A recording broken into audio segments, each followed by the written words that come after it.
Saudações, alvinegras! Este é o podcast Irmandade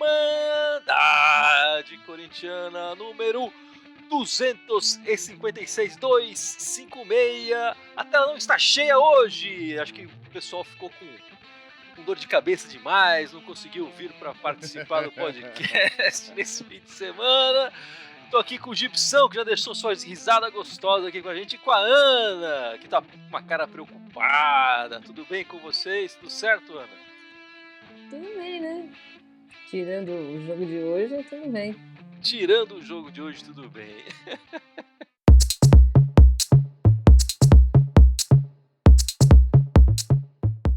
Mas vamos lá, vamos começar esse podcast com os destaques. Qual é o seu destaque, Ana? Meu destaque vai pro time Sub-23, né? Que faz 3 jogos que não ganha. Essa última semana empatou com o Fortaleza. Pô, tá difícil nem no Sub-23, caramba. Houve uma queda de rendimento grande quando saiu do Queiroz do time, né? Que agora ele tá com os profissionais, né? Também não está sendo aproveitado também, então não consigo entender essa lógica. O Felipe voltou para o Sub-23, né? O reserva, que era a reserva do Jô, eu não sei se vai jogar os dois ao mesmo tempo, mas empatou com o Fortaleza e agora nós vamos para a última rodada, tendo que ganhar do CRB. Se ganhar, tá classificado em quarto e vai ter a continuidade aí do campeonato. Lembrando que esse é o único campeonato da categoria, então se não ganhar do CRB, vamos ver o que o Corinthians vai fazer com essa categoria aí do Sub-23, que tem meio ano aí pela frente, né? Por mais que o salário de lá seja mais modesto, paga esse salário. Lá são 30 jogadores, Exato. Sei lá quanto tem no elenco. É uma grana que vai. E Gibson, qual o seu destaque nessa noite? O meu destaque vai pra... Eu já tinha comentado sobre esse assunto, enfim, acho que semana passada ou retrasada, mas o Corinthians espera, pelo menos, negociar 70 milhões em jogadores esse ano, agora com a janela que vai se abrir no mês que vem. De reais? Né? Ou de Reais. Né? O que parece muito, fala, pô, 70 milhões, cara, isso em dinheiro gringo, né, em euro, lá em dólar dinheiro é pouco, que vale de verdade, né? Exatamente, é pouco, né? Só a título de comparação, ano passado, que foi aquele ano de pandemia, zoado, enfim, né? O Corinthians negociou quase 190 milhões, ganhou em venda. Boa parte disso foi com a venda do Pedrinho, claro, né? Lá pra fora. Então, nesses 70 milhões, os nomes que eles ventilaram no off ali, que estão recebendo alguma sondagem ou que eles imaginam que vão receber, é o Piton, o Vital, o Xavier e Raul Gustavo. Mas muita gente também fala que o Luan, de repente, pode sair. Enfim, tem mais nomes aí sendo ventilados. A expectativa é de 70 milhões, o que não é muito. No ano, eles tinham colocado uma projeção, que tinha falado semana passada, de 90 milhões, né? Se você pensar que o Varandra foi vendido, acho que foi por 12 agora, né? Se eles conseguirem esses 70 aí, vai estar bem perto da projeção, enfim, né? Vamos aguardar para ver se isso vai se materializar ou não, né? Porque isso é importante para o equilíbrio das finanças do clube. E eu vi também que tem uma possibilidade do Carlos Augusto, lateral esquerdo, que foi pro Monza. Uhum. Parece que ele recebeu várias propostas de times da Série A da Itália. E se a proposta se concretizar, o Corinthians receberia 50 milhões já do Carlos. Aí, ó. Mas tá aí, vamos ver se o Corinthians consegue 70 milhões aí. Tem que se livrar de muito jogador, a verdade é essa, né? E acho que ganhando dinheiro ou não, o mais importante que isso talvez é diminuir a folha salarial, que ainda é grande, né? Bom, o meu destaque não pode ser outro, mas é o fraco desempenho do nosso treinador, né? Não tem como escapar disso. A gente já falou isso várias vezes aqui. Eu lembro que a gente comparou a última vez com o início de trabalho do Thiago Nunes e do Mancini, né? E aí ele tava perdendo também de lavada. E eu falei, bom, é meio injusto falar e tal. Vamos pegar dos últimos 16 jogos. Ele fez 16 jogos, completou 16 jogos com o Corinthians na tarde de domingo, o Silvinho. Vamos comparar com os últimos 16 jogos do Thiago Nunes e com os últimos 16 jogos do Mancini. E de novo o Silvinho perde de lavada. Não tem pra ninguém. Ele é o pior dos piores. Não tem pra ninguém. Com o Thiago Nunes, os últimos 16 jogos do Thiago Nunes que levaram ele a ser demitido, o Thiago Nunes se salvou ali naquele final com a final do Paulista, né? E eu acho que o Mancini não se salvou, justamente porque não chegou na final do Paulista, mas o Thiago Nunes, os últimos 16 jogos, ele tem 48% de aproveitamento. Foram 5 vitórias, 8 empates e 3 derrotas. 18 gols o time marcou e sofreu 15 gols. O Wagner Mancini, 58% de aproveitamento nos últimos 16 jogos dele. 8 vitórias, muito melhor, 4 empates, 4 derrotas. 23 gols a favor e também sofreu 15 gols nos últimos 16 jogos dele. O Silvinho, nos primeiros e últimos 16 jogos dele, o aproveitamento dele está em 37,5%. São 4 vitórias apenas, 6 empates, 6 derrotas. Com o placar de hoje, o time dele marcou 12 gols a favor. É o pior ataque, né, dos 3. E sofreu 16. É a pior defesa também dos 3. Com os 3 gols que levou hoje, né? O Silvinho tá pior em tudo. A gente tinha essa falsa impressão. Ele arrumou a defesa com a linha de 4. Não arrumou porcaria nenhuma. O time tá levando mais gols e não tá fazendo tantos gols. Claramente, já passou da hora do Silvinho ser mandado embora. Eu não vejo... enfim, nada se explica a manutenção do Silvinho. Eu vou te falar por que o Silvinho não caiu ainda, cara. Porque ele não pegou uma sequência de, sei lá, de tomar, tipo, 3 derrotas na sequência, e aí e a última sendo um vareião, que tomar aqueles, que nem os outros tomaram, né? Tomar um 3x0, tomar um 4x0, aí caía, né? Mas aí ele ganhou segunda-feira, né? Bem ou mal, foi 3 pontinhos ali, né? O time não tá na zona de rebaixamento, mas não tá na zona de rebaixamento não porque o Silvinho é melhor e o time é melhor, porque o campeonato tá pior esse ano, os caras estão atrás da gente, conseguem ser piores do que a gente. Então, ele não teve essa sequência e ele não tá na zona de rebaixamento, então isso não tá subindo a temperatura de cozimento dele. Ele tá ele tá subindo devagarinho a temperatura dele, em vez de subir rápido, né? Eu acho que se o time despencar de posição, né, e tomar ali uma sequência de 2, 3 derrotas, aí ele cai.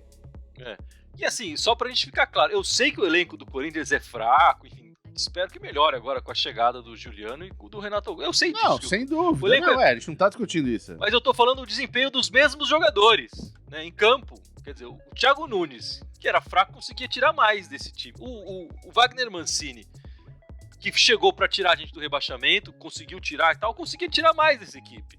E não é só formação tática. Tem muito da vontade dos caras entrar em campo. Hoje o time entrou, já leva um gol com 5 minutos. E o time não reagia, o time não mostrava a intensidade. A Ana já falou aqui várias vezes, esse time não faz falta. Tem que chegar, tem que pegar, tem que ser mais pegador, tem que estar com vontade de jogar. O time entra sem vontade. E voltou pro segundo tempo da mesma forma. Enfim, já estou entrando aqui na partida dessa tarde e queria ouvir da Ana as impressões dela do desastre que foi nessa tarde. Eu queria só voltar um pouquinho ao assunto que a gente estava falando. Eu queria falar que apesar do resultado, nos números do Mancini contra o Flamengo, o ano passado ter sido pior, que a gente tomou mais gols, mas o desempenho da equipe, apesar de ter tomado mais gols, foi melhor do que hoje. Sim. Parecia um time mais organizado, parecia um time que pelo menos conseguia fazer alguma coisa minimamente. Hoje parecia a gente andando em campo. O jogo do Flamengo foi o segundo jogo, né, do Mancini como treinador. O primeiro foi fora, do Atlético Paranaense, que ganhamos com o gol do Everaldo, depois a gente jogou na Arena e perdeu, foi o 5-1. E que eu tava puto depois daquele jogo, mas eu lembro que o Gibson foi a voz da razão, por incrível que pareça, no pós-jogo daquela partida, e falou, não, o jogo era pra ser 5-4, porque o Corinthians perdeu muitos gols, teve várias chances e tal. O time jogou de igual para igual contra o Flamengo. O que tem em comum nesses dois jogos é que o placar não refletiu o que foi em campo. Exatamente. Desde o ano passado poderia ter sido 5-4 e o de hoje poderia ter sido 7-1, sei lá. Mas aí, infelizmente, isso acaba acarretando o que o Gibson falou. Um 3-1 é enganoso.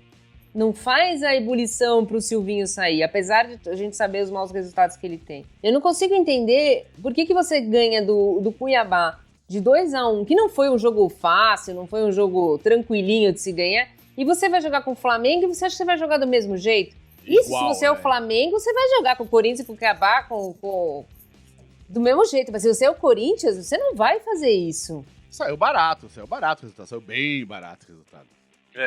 Agora, não, só a questão que tá falando do Silvinho cair ou não cair, mas outra questão, fora esse negócio do time não estar na zona de rebaixamento e não ter uma sequência de derrotas, e aí uma última derrota paulada, né? Que isso é o que geralmente derruba o treinador. Mas uma terceira coisa que eu lembrei agora, que pro Corinthians é muito bom e muito cômodo, é que o Silvinho é um técnico barato, e o clube tá quebrado, tá precisando botar as finanças em dia. Então, quanto mais eles conseguirem segurar o Silvinho ali, gastando pouco com comissão técnica, eles vão fazer isso. Né? Pode apostar. E eu só queria falar isso do que o Gibson falou, o Silvinho é um técnico barato. É barato entre aspas. Porque se o Corinthians não conseguiu, por exemplo, uma classificação para Libertadores, já vai perder dinheiro. O Corinthians não entrar numa fase mais avançada da Copa do Brasil, também já corre risco de desclassificação, perde dinheiro também. O Corinthians vai enfrentar uma Sul-Americana de novo, vai perder dinheiro. São coisas que essa conta é diferente, né? Se o Silvinho estivesse dando algum resultado em campo, eu ia falar, não, vamos tentar dar uma chance, vai que ele vai ter o começo do ano ali de preparação para trocar jogadores, contratar e tal, de repente ele resolve. Eu não tô vendo nada de interessante nesse trabalho do Silvinho, assim, é zero. Eu acho que no começo do trabalho do Thiago Nunes, se a gente voltar nos nossos podcasts, a gente já vinha, tava perdendo, tem alguma coisa, teve um momento ali, Cantígio e Camacho, sei lá, tinha uns brilharecos ali que você falava, porra, de repente vai dar em alguma coisa. Do Mancini, a mesma coisa, teve um momento, o Corinthians jogou com vontade, o Mancini trouxe isso, né? O Corinthians jogava com vontade, pelo menos no início do trabalho, no final não, mas no início ele trouxe isso, o Corinthians começava a jogar com vontade, com garra, com gana. No Silvinho eu não tô vendo nada disso. O time não entra com gana e não entra preparado para jogar contra os adversários. A gente vê isso em campo e os números que a gente falou aqui no início do podcast comprovam isso. Quer dizer, não tem nada de positivo nesse time e como eu comentei no outro podcast, o que me assusta, né? É que, cara, todos os últimos técnicos que a gente teve, eles caíram porque morreram abraçados na própria convicção. Os caras são incapazes de mudar o esquema deles e chegar e tentar fazer uma coisa diferente. Né? Parece que todos eles têm um jeito de jogar. Né? O Thiago Nunes tinha um jeito de jogar. O Corinthians tentou ali um esquema de 3 zagueiros. O Mancini, né? ainda tentou, mas depois voltou atrás, aí se ferrou. E agora o Silvinho joga com o mesmo time sempre igual. Insiste. O Cantígio, bicho, perdia todas as bolas. Não ganhava uma disputa, errava todas as saídas de bola. E o João não fazia nada na frente. A gente tava jogando com 2 a menos. E eu queria separar essa sua colocação, Gibson, nas duas posições. Eu queria que a gente começasse falando do Cantígio. Porque, assim, de novo, né, Ana? É o que a gente fala aqui. Quando a gente encontra um time que chega junto, bem preparado, bem armado, o Cantígio não produz nada. E ele se perde no meio campo. Quando a gente encontra um time que, sei lá, se esconde, não quer jogar bola, o Cantígio ainda aparece. Mas quando um time que quer jogar, ele não consegue fazer nada, né, Ana? Ele não consegue render, ele não consegue marcar, ele não consegue fazer a saída de bola, porque hoje ele conseguiu errar todas as saídas de bola que ele tentou. E o impressionante é que o Silvinho tira pelo menos 3 jogadores de posição ali, Rony, Gabriel e Fagner. Quer dizer, modifica a posição desses 3 jogadores para que fazer o Cantígio jogar. Pô, mas quem é o Cantígio? É o Messi? É o Pelé? Não é possível. O Cantígio não sabe jogar com marcação apertada, ele perde todas as disputas de bola. Quando ele tá pressionado, ele consegue fazer um bom passe quando ele tem tempo de pensar. Ele é um jogador lento, essa é a verdade. Ele corre devagar, ele pensa devagar. É tudo devagar com ele. Quando ele tem espaço, tempo, ele recebe a bola, ele vira e ele consegue olhar o jogo, ele até eventualmente faz um lançamento bom, um passe bom em profundidade, cria alguma circunstância interessante no jogo. Mas num jogo como hoje, obviamente, ele não tinha tempo nem de pensar. Ele pegava na bola, tinha já 1 ou 2 em cima dele e perdeu todas. Botou a gente em risco várias vezes ali, inclusive no primeiro gol, né? Botou a gente várias vezes em risco ali. Então a questão é assim, tipo, com esse tipo de adversário, não dá pra jogar com o Cantígio. Ele é lento e ele é devagar. O Cantígio e o Jô não tem velocidade. Esse jogo era um jogo pra você jogar fechadinho, né? Com o time do Flamengo, jogar fechadinho e jogar pra aquela bola na contra-ataque. Pegar o time dos caras aberto. Mas aí você tem que ter pelo menos 2 jogadores ali pra puxar rápido o contra-ataque. O Jô não é um cara que vai puxar nunca em um contra-ataque. O Jô, eu tenho uma opinião diferente da do Gibson. Eu acho que ele não era pra ter entrado nessa partida. E aí eu vou concordar com o Gibson. E aí vem na conta do Silvinho, que não entendeu o adversário. Enfim, a gente já falou disso. Não era pra ter entrado com essa equipe desse jeito. Claramente a escalação do Jô foi errada. Hoje Mas eu acho que o jogo, acho que ele se esforçou, ele tentou em alguns momentos fazer uma saída de bola, enfim. Teve vários momentos que o Cássio chuta a bola para ele escora, enfim, tenta fazer o pivô. Mas enfim, longe de ser o jogo dele. Mas não dá pra viver disso, né? Exatamente. Acho que não era o jogo pro Jô, não. Eu, pelo menos no Mancini, a gente via. Ele tentou com o Leonatel, ele tentou com o Davó fazer um falso 9, fazer alguma coisa diferente, mas o Silvinho não tenta nada. Não acontece nunca nada, ele não muda nada. Ele tem muito mais tempo para treinar, porque ele está tendo semanas vazias do que tinha o Mancini. Isso é bem lembrado. O Corinthians vai para a terceira semana seguida que ele tem inteira para treinar, inteira. Sem jogos no meio da semana. Jogos só no fim. E isso vai continuar por algum tempo, aliás, né? Do jeito que estão marcando as rodadas do campeonato, isso vai continuar. O Corinthians não está disputando nenhuma outra competição, vai estar com as semanas livres.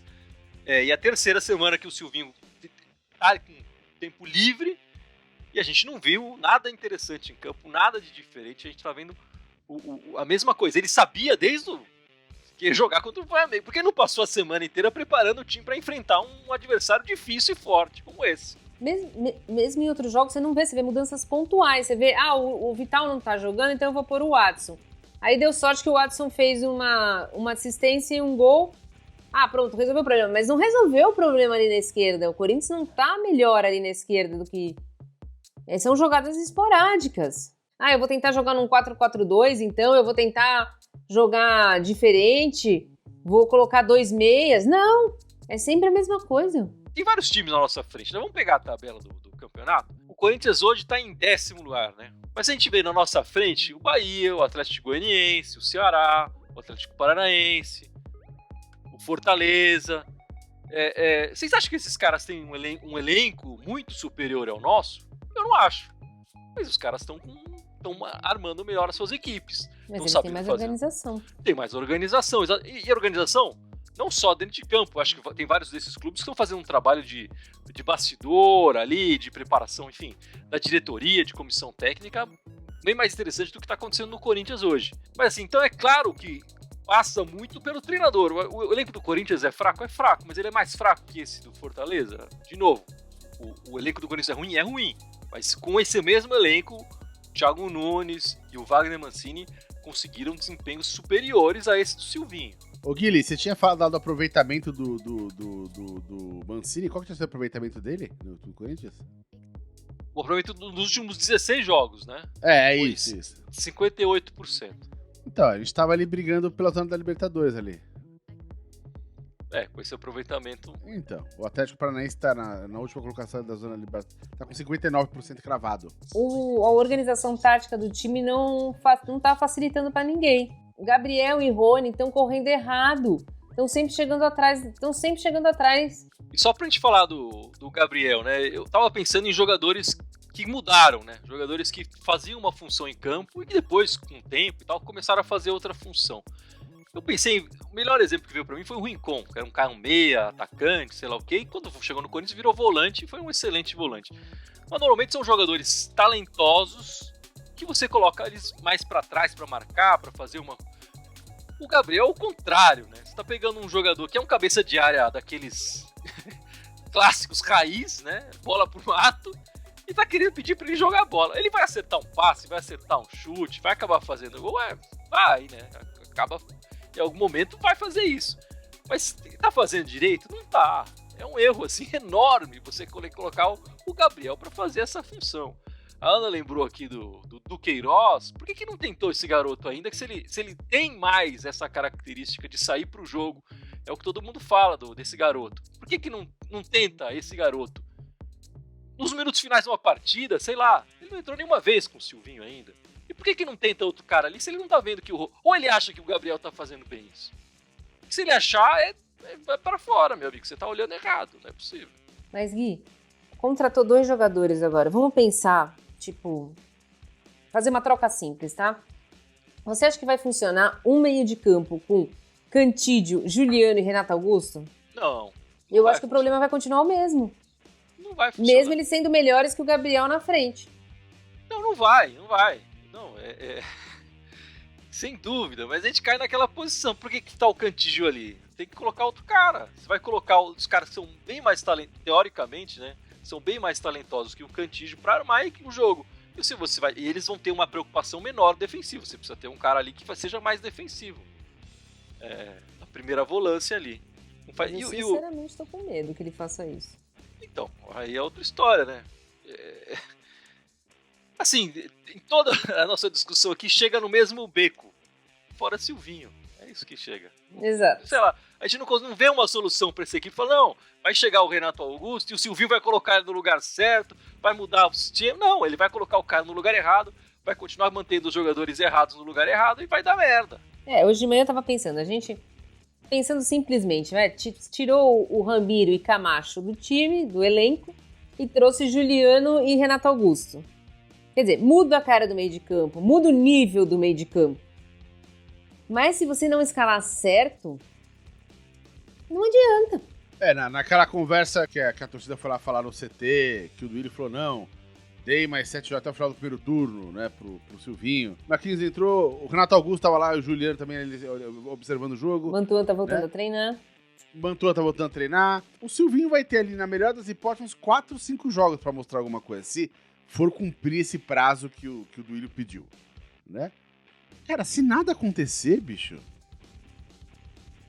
Eu já perdi a paciência, viu, cara? Não, eu também não espero, mas pelo menos com um elenco um pouquinho melhor, de repente o time começa a morder. Eu não tô falando do Silvinho, não acho que o Silvinho vai melhorar. Eu acho que o elenco vai ficar menos ruim. Mas vamos lá, seguindo aqui o campeonato, o Corinthians vai enfrentar o Peixe na Vila, né? Na Vila Belmiro, no próximo domingo, 4 da tarde. No Paulistão, o Corinthians foi para Vila Belmiro e ganhou, né? Do Santos 2-0, gols do Raul e do Piton. Foi um gol de falta do Piton, né? Mas a última vitória no Campeonato Brasileiro do Corinthians lá na Vila Belmiro foi em 2014, 1-0, gol do Gil. Como é que tá o Santos no campeonato? Como é que vocês veem essa partida, Ana? Eu espero um jogo igual. O mínimo é isso, é um jogo igual. É um jogo que a gente joga de igual para igual. Porque é um time que tá no meio da tabela também. Por enquanto... tá na mesma lama que a gente ali. Por enquanto, a gente só viu o Corinthians ser superior aos times que estão lá embaixo, que vão brigar pela zona de rebaixamento, que é Cuiabá, Chapecoense, América Mineiro. Fora isso, a gente não viu o Corinthians ser superior a ninguém. Então eu espero que pelo menos... E a gente sabe que o Santos pode estar... Mas eles jogam com vontade, eles jogam correndo. E a gente sabe da característica dos técnicos do Santos. Então, pelo menos que estude os times do Fernando Diniz e saiba explorar, porque eles têm dificuldade em algumas coisas. Não passa a semana inteira querendo fazer o mesmo jogo. Parece que treina pra fazer tudo igual. Eu já perdi essa esperança. Parece não, eu acho que treina pra fazer tudo igual, porque entra com a mesma escalação, né? Não Exato. Eu acho que não parece, eu acho que é. Não vejo o Silvinho mudando a equipe pelo adversário, enfim, mas qual a sua expectativa de opção? Não, como a Ana falou, era o mínimo pra jogar de igual pra igual, mas eu acho que é um jogo que deveria tentar ganhar esse jogo, cara, né?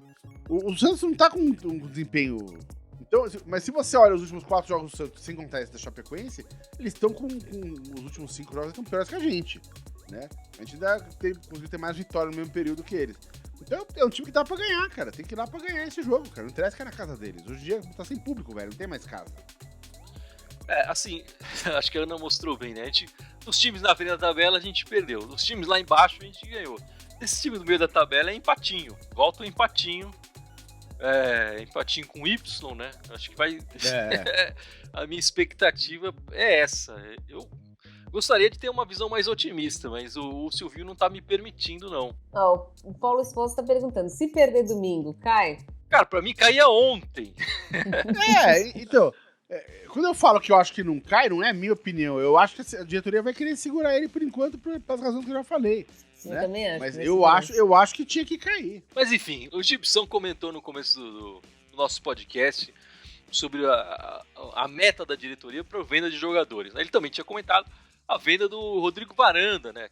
O Corinthians renovou o contrato com o Rodrigo Varanda justamente para vender ou emprestar com preço de passe, enfim. tudo indica que o Varanda vai jogar no Bragantino, né, Ana? É o que tá rolando aí. Já vinha se estendendo essa negociação do contrato. Teoricamente, ele já poderia assinar com qualquer equipe de graça, né? O contrato do Varanda vencia no final do ano. Aí eles fizeram essa renovação e já emendaram essa negociação com o Red Bull Bragantino, né, Ana? Provavelmente deve ter sido uma condição dele renovar para o Corinthians não sair sem nada. Eu acho que ele já queria sair do Corinthians, porque essa renovação ele jogar se esse estendeu. semestre, né? Ele jogar esse semestre também, Exato. senão ele ia ficar um semestre inteiro sem jogar. Eu acho que uniu o útil ao agradável ali.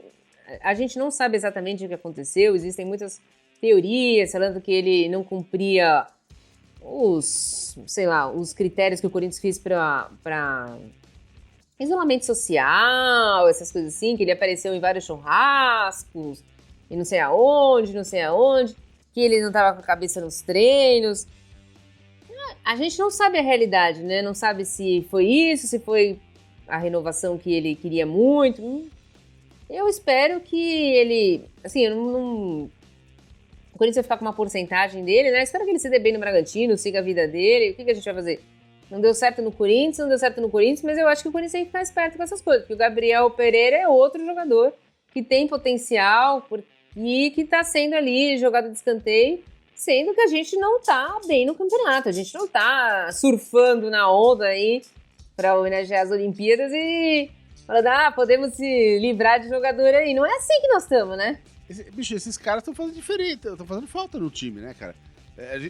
Dá pra entender que tem alguma história ali atrás, né? Mas, pô, vamos resolver essa história e vamos botar os caras pra jogar, né? E eu queria trazer aqui um destaque de um garoto que tá jogando, né? E com a partida de hoje, o João Vitor atingiu a maior sequência dele no time titular.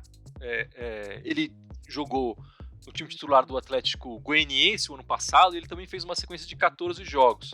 Aqui no Corinthians ele igualou essa sequência, e agora, né, lembrando aquele ditado, né, agora que alcançou a meta é dobrar, né?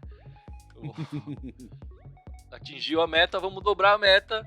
O João Vitor aí, que tá sendo um zagueiro seguro, assim, eu tô brincando aqui de dobrar, mas eu acho que ele não perde a posição ali ao lado do Gil.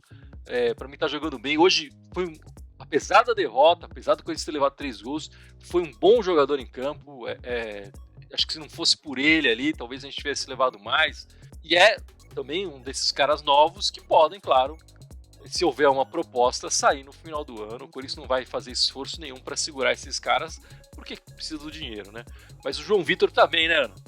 Tá muito bem. Eu sei que a maior nota foi do Mosquito. O Mosquito jogou bem hoje também. Mas o João Vitor tem sido regular em todas as partidas do Corinthians. É difícil a gente falar uma partida que ele foi mal, assim, nesse Campeonato Brasileiro. Pra mim, é o melhor da linha dos 4 ali.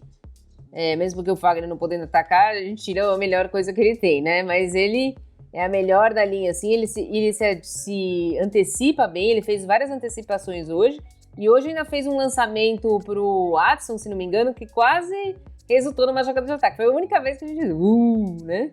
O Joaquim Seabra comentou aqui embaixo, falou, perder faz parte, acontece, mas perder sem ter força pra lutar é vergonhoso.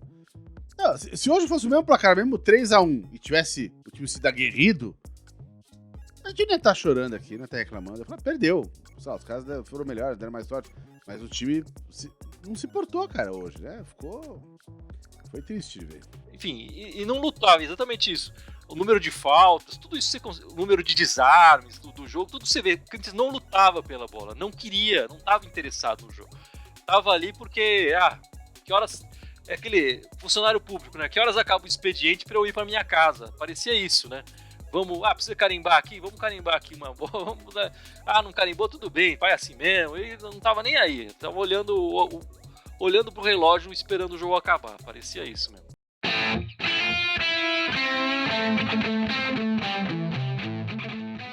Bom, meus amigos, vamos então encerrando este podcast 256. E o Gibson vai lembrar as nossas redes sociais, porque aqui, exatamente como o Silvinho faz, a gente também não muda nada. Mantém a escalação, é cabeça dura, Repete tudo igual. Gibson, vai lá. Redes sociais. Vamos lá, estamos aqui ao vivo no YouTube, no Facebook, temos também o Instagram, Twitter, SoundCloud, iTunes, Spotify, Deezer, Telegram e TikTok. Todos eles Irmandade Corintiana com TH, pelo amor de Deus, escrevam certo. Só no Twitter que é Irmandade Timão. Mas é isso, meus amigos. Muito obrigado pela participação de todos e vai, Corinthians! Vai, Vai, Corinthians! Corinthians! Boa semana aí, galera!